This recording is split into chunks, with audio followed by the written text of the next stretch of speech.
Hello សួស្តីអ្នកនរគ្នាឥឡូវយើងមកបង្កើត clean account clean AI ឥឡូវយើងបើក tab ថ្មីតោះមកយើង sign in មកហើយកន្លែងនេះយើងអាចប្រើជាមួយនឹង Google account បានអញ្ចឹងខ្ញុំអត់ប្រើទេខ្ញុំប្រើជាមួយនឹង Outlook តែខ្ញុំបង្កើតថ្មីហ្នឹងចុច sign up មកកន្លែងនេះយើងផាស mail ចូលមកហើយយើងដាក់ password ចុច password ខ្ញុំខ្ជិលញញ៉ៃ copy ទៅនេះយកទៅហើយយើងចុចដេញមកយើងអូសវាមកឲ្យចំកប៉េះគូតនឹងមួយមកបន្ទាប់មកយើងចុច save មួយសិនមកឲ្យបាត់លេខ password យើង refresh ឲ្យលុបមួយសិនមកយើងមិននឹកជាឃើញ password មកហើយបាទនេះ click AI យើង copy មកយើងចុច sign in អញ្ចឹងយើងមើល credit យើងទទួលបាន166 credit អញ្ចឹងប្រើទៅបាទសម្រាប់យកទៅធ្វើវីដេអូចឹងយើងចូលលេខវីដេអូនេះមកបាទអញ្ចឹងកន្លែងនេះវាមាននេះ version វាយើងមានតាមចំនួនវាមាន 1.0 1.5 1.6 អញ្ចឹងណាអញ្ចឹង version ថ្មីនេះគឺល្អមែនទែនតែយើងអត់បងលុយយើងប្រើ free តែប៉ុណ្ណឹងអានេះយើង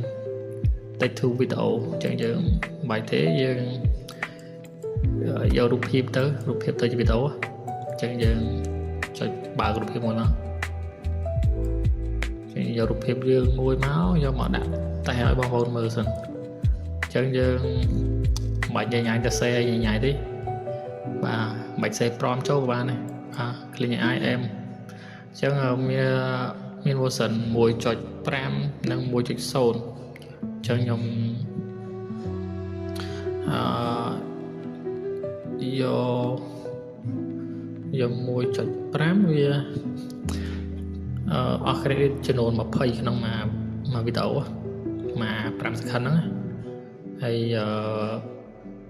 បើសិនជាយើងយក10 second វាអស់40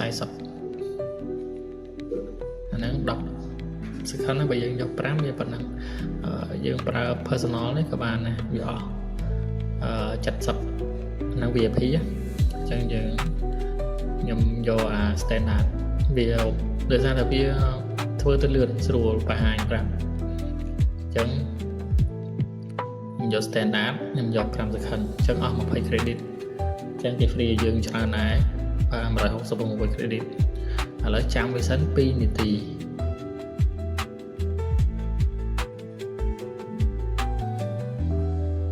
អញ្ចឹងបន្ទាប់ពីយើងចាំ2នាទីហើយយើងទទួលបានវីដេអូបាទវាធ្វើចលនាយើងមែនតើបាទសម្រាប់ clean AI បាទនេះសាច់វីដេអូអញ្ចឹងប្រភេទពូ free នេះយើងទទួលបាននៅ logo clean AI 1.5 ពេលដែលយើង download ទៅអញ្ចឹងយើងយកកែច្នៃ remove logo នឹងបន្ថែមទៀតបានឬក៏យើងទាញវាសេរីតាម technique បច្ចេកទេសបងប្អូនយកទៅប្រើបាន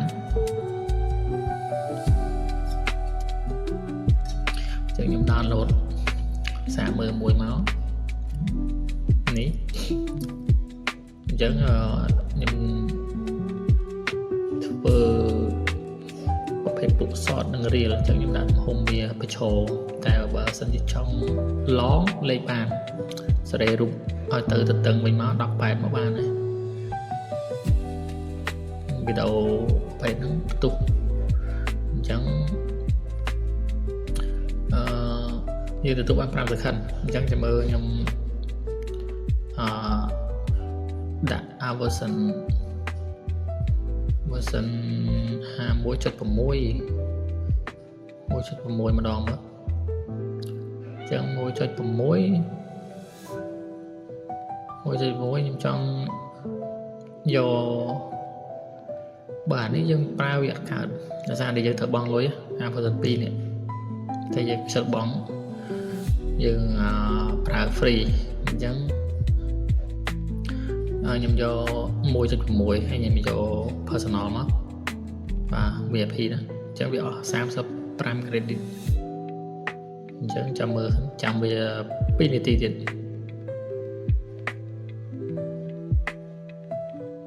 បាទឥឡូវយើងចាំវា2នាទីហើយយើងទទួលបានវីដេអូ5 second មកទៀតហើយ